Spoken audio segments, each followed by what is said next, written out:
Episode 33 نئی مصیبت۔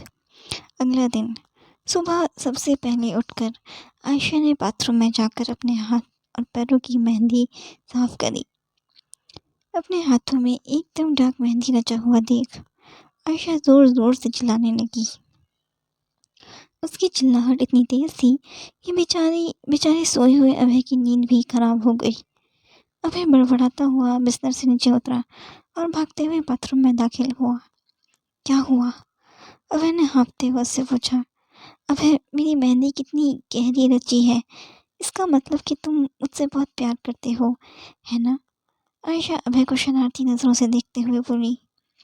اس پر ابے نے کوئی جواب نہیں دیا اور اپنا سر پکڑتے ہوئے بولا، تمہارا دماغ تو خراب نہیں ہے، اتنی سی بات پر اتنی زور سے کون چلاتا ہے؟ ارے تمہیں خوشی نہیں ہوئی کیا میری گہری رچی ہوئی مہندی دیکھ کر؟ عائشہ ابے کے ساتھ بحث میں جڑ گئی، لیکن ابے نے اس کی بات کا کوئی جواب نہیں دیا اور باتھ روم سے باہر چلا گیا۔ ابے واپس سے بیڈ پر جا کر لیٹ گیا۔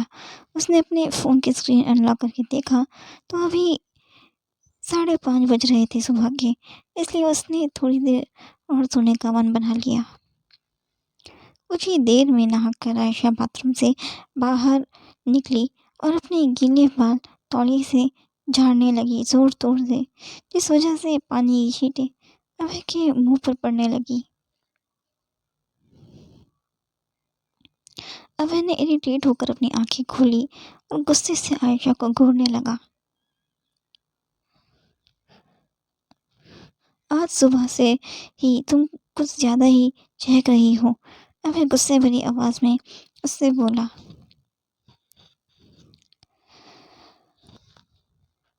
نہیں تو میں آج کہاں چہک رہی ہوں، انفیکٹ میں تو ڈیلی چہکتی ہوں، عائشہ نے ابے کو جواب دیا، اپنے ماتھے پر چھوٹی سی بندی لگاتے ہوئے، لیکن اس نے اس کی بات کا کوئی جواب نہیں دیا۔ عائشہ نے بھی اس کی نیند کو ڈسٹرب نہ کرنا ہی صحیح سمجھا، اس لیے وہ ریڈی ہو کر کمرے سے باہر چلی گئی۔ عائشہ کو تیار ہوتے ہوتے لگ بھگ صبح کے 7 بج چکے تھے۔ اب وہ نیچے ہال میں آئی تو اس نے دیکھا کہ انیرودھ جم ویئر پہنے ہاتھ میں زپر لیے اندر داخل ہو رہا تھا۔ انیرودھ کی نظر جب عائشہ سے ٹکرائی تو اس نے اسے دیکھ کر منہ مٹکایا۔ عائشہ مسکراتے ہوئے اس کے پاس چلی گئی اور فریش آواز میں اس سے بولی، گڈ مارننگ۔ انیرودھ کو اسے نہ چاہتے ہوئے بھی مارننگ وش کرنا پڑ گیا، ایک ہلکی اور پھیکی سی مسکان کے ساتھ۔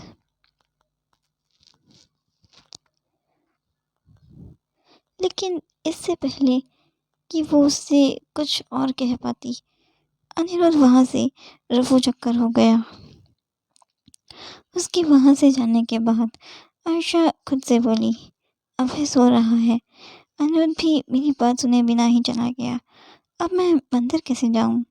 مجھے تو یہاں کے مندر کے بارے میں بھی کچھ نہیں پتا ہے، اور اس گھر کے تو نوکر اور ڈرائیور ابے کی پرمیشن کے بنا ایک پتا تک نہیں ہلاتے ہیں، میری تو اس گھر میں کوئی سنتا ہی نہیں ہے۔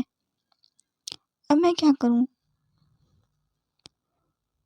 ایک کام کرتی ہوں، گوگل میپ کی ہیلپ لے لیتی ہوں، یہ بول عائشہ گھر سے باہر نکل گئی۔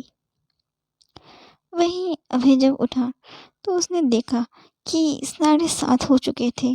وہ انگڑائی لیتے ہوئے بیڈ سے نیچے اترا تو اس نے دیکھا کہ عائشہ روم میں موجود نہیں تھی، تو اسے لگا کہ وہ شاید نیچے ہال میں ہوگی، اس لیے وہ فریش ہونے کے لیے واش روم چلا گیا۔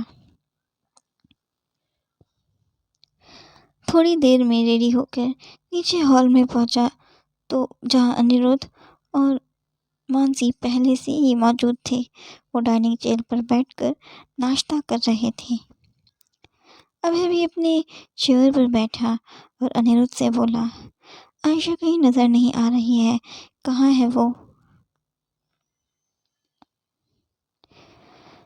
لیکن انیرودھ کے بدلے مانسی نے اسے جواب دیا، میں نے اسے 1 گھنٹے پہلے گھر سے باہر جاتے ہوئے دیکھا تھا، وہ مین گیٹ سے باہر جا رہی تھی سج دھج کے۔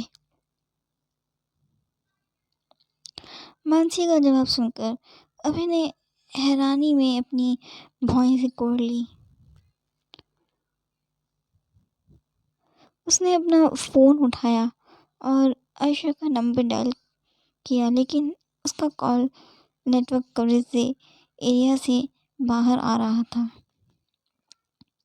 عائشہ کا number out of coverage area سن کر اب تو ابھی کو اس کی فکر ہونے لگی تھی۔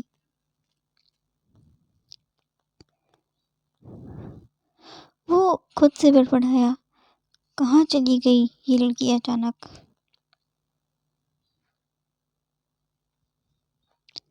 ابھی بنا ناشتہ کی چیئر سے اٹھ گیا اور وہاں سے جانے لگا تو انیرودھ نے اس سے پوچھا، کیا ہوا بھائی، آپ کہاں جا رہے ہیں؟ عائشہ کو ڈھونڈنے جا رہا ہوں، ابھی نے انیرودھ کو جواب دیا اور پھر وہاں سے چلا گیا۔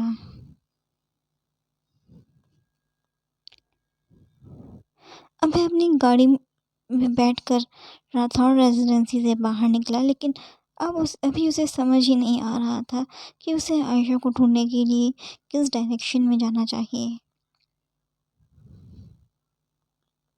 تبھی اس کا دل اچانک سے زور زور سے دھڑکنے لگا۔ اس نے اپنا ہاتھ اپنے دل پر رکھا اور اسے ایک کچھ محسوس ہوا کہ جیسے کہ عائشہ کسی مصیبت میں ہو۔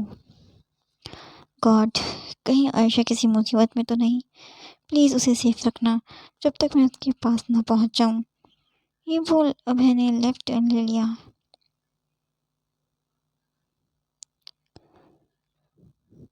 راستے میں اس نے جتیندر کو بھی کال لگایا اور اس سے عائشہ کو ڈھونڈنے کے لیے کہہ دیا۔ 1 گھنٹے سے اوپر ہو چکا تھا، لیکن عائشہ کا ابھی تک کچھ پتہ نہیں چلا تھا۔ ابھی کی گھبراہٹ اب بڑھنے لگی تھی۔ تبھی اچانک سے اسے ایک اننون نمبر سے کال آیا، لیکن اس نے کال اگنور کر دیا اور فاسٹ ڈرائیو کرنے لگا۔ تبھی اس کا فون پھر سے رنگ کرنے لگا، لیکن اس بار اس نے کال ریسیو کر لیا۔ اسے تو پہلے کی ابھی کچھ بول پاتا، اسے عائشہ کی روتی ہوئی آواز سنائی دی فون کی دوسری طرف سے، ابھی پلیز مجھے بچا لو، یہ لوگ مجھے مار ڈالیں گے جان سے۔ عائشہ کی آواز سنتے ہی ابھی کی جان میں جان آئی، لیکن اگلے ہی پل اس کی یہ خوشی پھر سے ٹینشن میں بدل گئی، کیونکہ ابھی جو عائشہ نے اس سے کہا تھا، اس کے کہنے کا اشارہ یہ تھا کہ وہ کسی مصیبت میں پھنس گئی ہے۔ ہیلو عائشہ، مجھے بتا تم کہاں ہو، میں ابھی آ رہا ہوں تمہیں لینے، ابھی عائشہ کو شانت کرواتے ہوئے اس سے بولا، لیکن تبھی فون کی دوسری طرف سے ایک آدمی کی آواز آئی، اب تو اسے ہمیشہ کے لیے ٹاٹا بائے بائے کر دے، کیونکہ اب یہ تجھے کبھی نہیں ملے گی، انفیکٹ تجھے تو اس کی لاش بھی نصیب نہیں ہوگی۔ یہ کہہ کر وہ آدمی زور زور سے ہنسنے لگا اور اچانک سے فون کٹ گیا۔